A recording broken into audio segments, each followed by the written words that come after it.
Merry Christmas.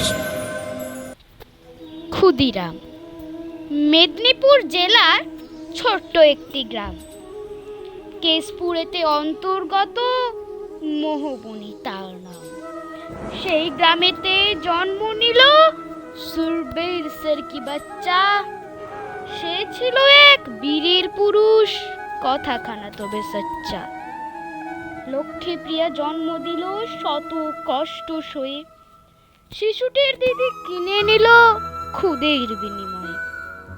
খুদ দিয়ে তাকে কেনা হয়েছিল, নাম তাই ক্ষুদিরাম। খুদি বলে তাকে ডাকা হতো, এটা তার ডাক নাম।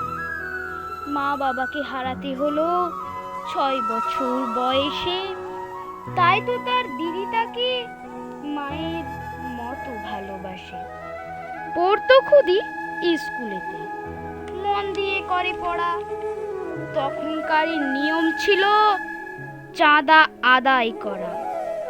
স্কুলের রাস্তা ঘিরে চাঁদা আদায় করে গাড়ি ঘোড়া গেলে, এমনকি পাখিগুলো খেলে। একদিন এক পালকি যাচ্ছে স্কুলেরই পরে। ছেলে মেয়েরা দাঁড়িয়ে গেল পালকিখানা ঘিরে। ওদের দলকে ভেদ করে দাও, আদেশ দিল বর। খুদি তখন আদেশ দিল পালকিতে ঝুলে পড়। ক্ষুদিরামের প্রিয় বন্ধু ফণীভূষণ ঘোষ স্কুলেতে এসেছিল ধুতি পরে, করেনি তো কোনো দোষ। সেটা দেখে তো সহপাঠীরা কত বিদ্রুপ করলো। ক্ষুদিরামের মনে সেদিন থেকে স্বদেশের প্রেম জাগলো।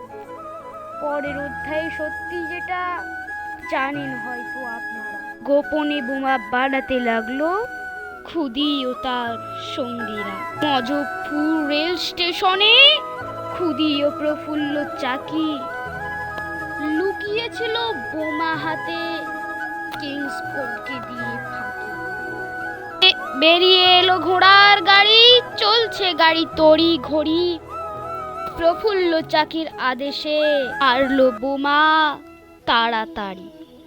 হত্যা হলো দুটো প্রাণ, এসে গেল রক্ত বন্যা। মারতে গিয়ে কিংসফোর্ডকে মারলো কেনেডি ও তার কন্যা।